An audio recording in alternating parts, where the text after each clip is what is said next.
So it's that time of the year again, the limbo week in which no one knows what's going on, what day it is, and what we're all doing with our lives.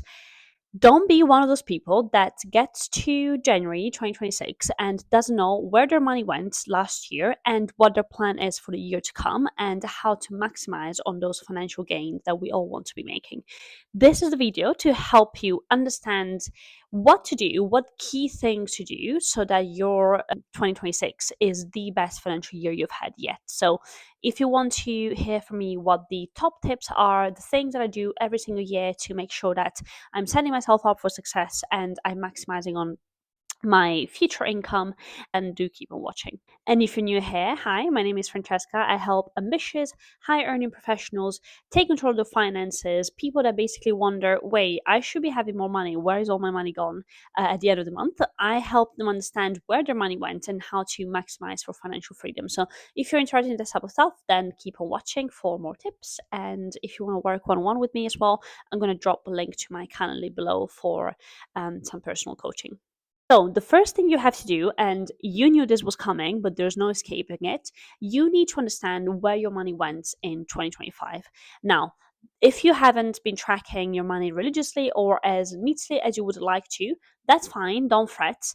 Done is better than perfect. And so, even just having some estimation, some understanding of where your money went as opposed to nothing is going to be better. However, if that's the case, make it your incentive to enter 2026 with a more clean and just better overall financial budgeting routine.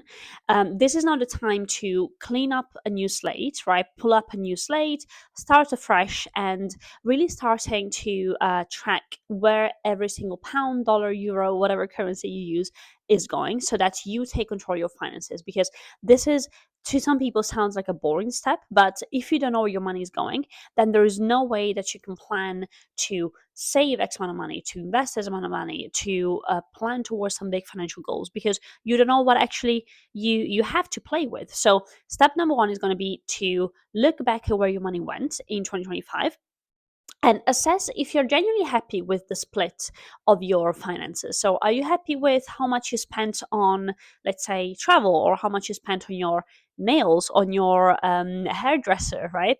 These are expenses that are inevitably going to be part of your budget, and as they should be. However, it can be sometimes eye opening to realize how much more perhaps you spent on a certain category than you initially had planned to.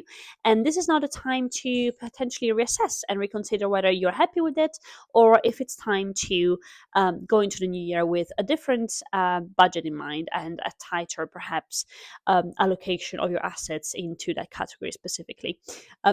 If you will, you can call it a money wrapped. You'll know the Spotify wrapped. I've done a version of that very recently, so I'll link my video below actually. It was a super fun exercise, and I not only reflected into where my money went, but also where my money came from, so my income sources. If it was a great time to reevaluate my proportions of budgeting. So am I still happy with my 50-30-20 split? Did I even stay within those boundaries, right?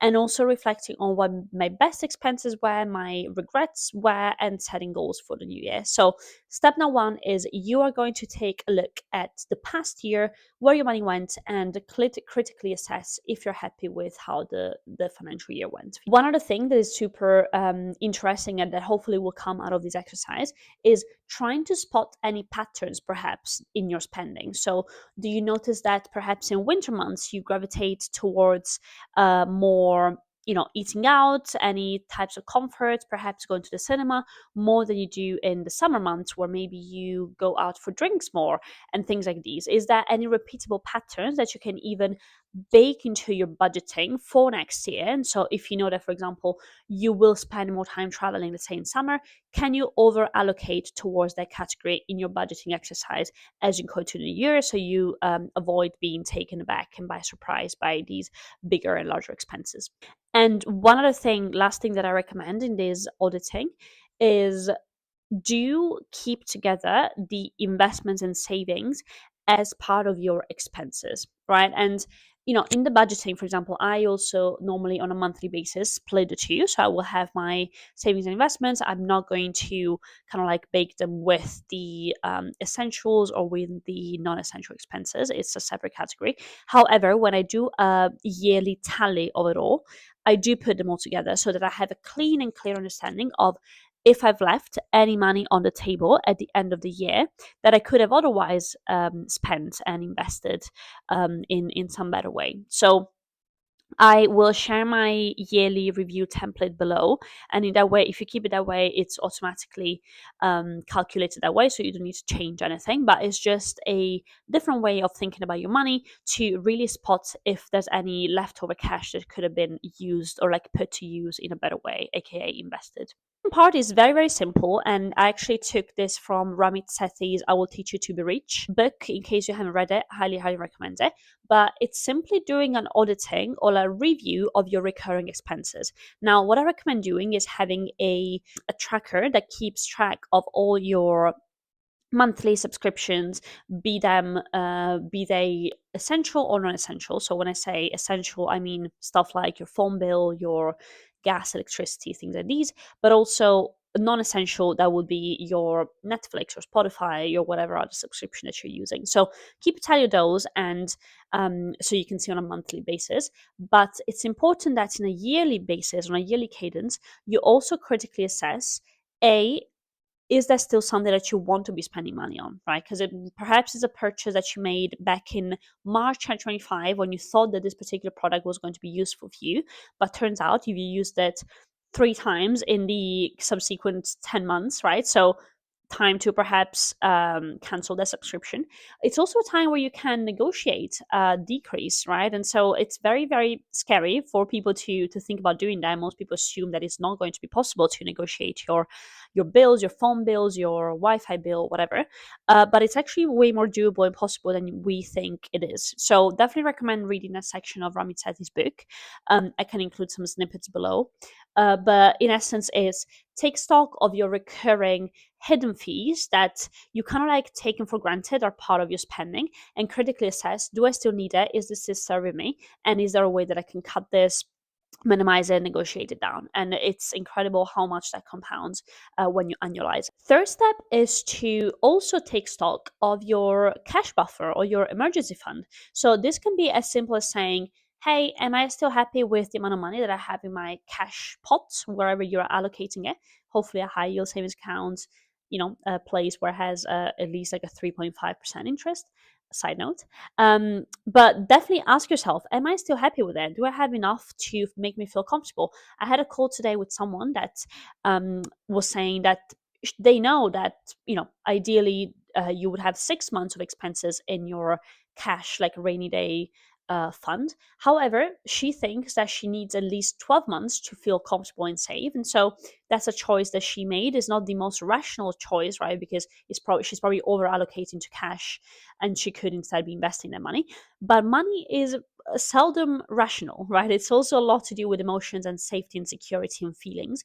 And so if that's what makes her feel great, then that's what she should be doing. So it's time now at the end of the year and ahead of 2026 to be asking yourself the same questions. Am I happy with the amount of cash that I have? Do I feel secure and safe with that amount of cash? Or have I maybe depleted it and eaten into it because we had some, we all had some Christmas gifts that cost more than we anticipated them costing. So maybe you had to dip into those cash savings that you had. And so, if that's the case, how much more do you need to put into your cash to go back to a level that makes you feel safe and secure and happy, and so that your all expenses are covered in case of an emergency? So now is the time to be thinking about these things. But at the same time, of course, you don't want to be swinging to the other side, which is over allocating to cash and not, prioritizing investing. So also a good time to revisit whether you are happy with the split between the cash and investments, and whether you could perhaps be over allocating to investments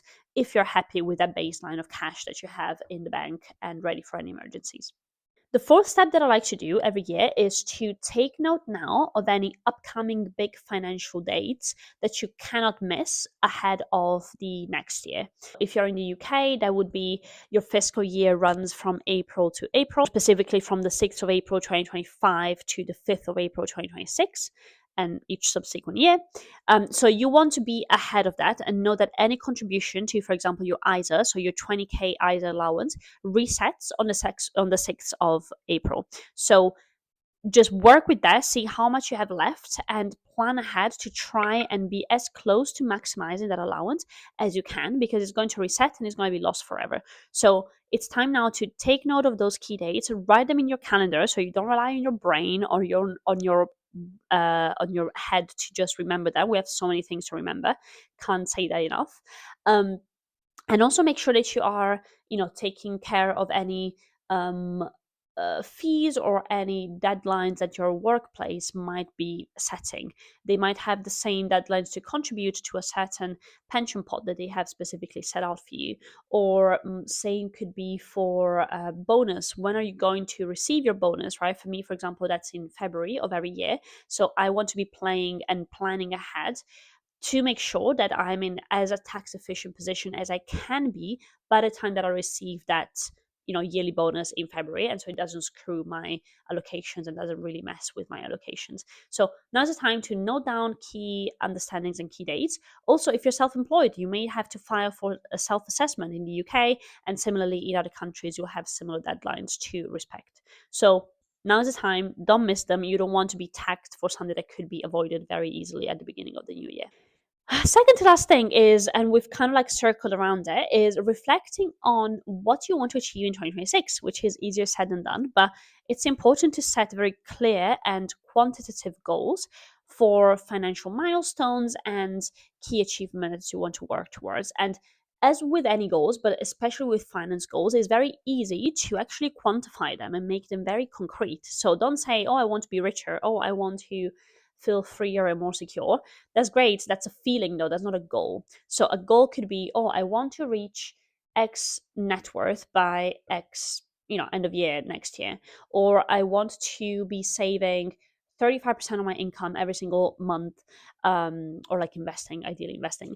And so for you, that's going to have a specific number, right, that equates to. So be specific, don't overdo it. I think with goals, that's a risk, right? To try and overachieve, create too many goals, and you end up not really following through with any because it's just overwhelming. So pick one or two key goals, most needle moving goals that you can think about, and really double down, and especially and most crucially, break them down into monthly or even weekly sometimes chunks that you can action on. So let's say if the goal is I want to max out my ISA allowance this coming year. So that means you have to find a way to invest £20,000 in the next financial year. So between April 26 and April 27.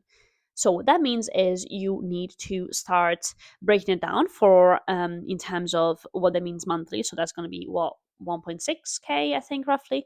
And yeah, and then do your diligence, right? So how are you going to be able to achieve that? Do you need to cut down on some costs? Do you need to perhaps start and earn more money, right? So what I'm trying to say is make it as tangible, as concrete, as number driven as you can, and just pick one or two most important financial goals that are going to move the needle the most for you and stick to those.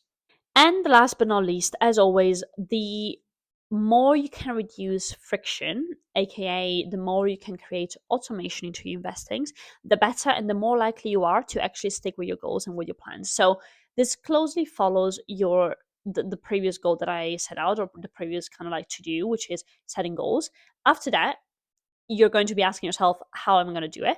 When you ask yourself how, then start move immediately into the setting up of those systems that are going to enable you to achieve those goals, right? So if we continue with that example of the 20K maximization, right? So maximizing the allowance, if we know that that means, okay, I need to invest 1.6K per year, per month, then this next and final step is going to be, I'm going to now set up a recurring payment, a recurring deposit on the second day, first day of the month, depending on whenever you get paid.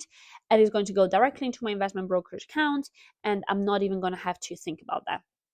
And try to do that for as many of your expenses and goals as you can.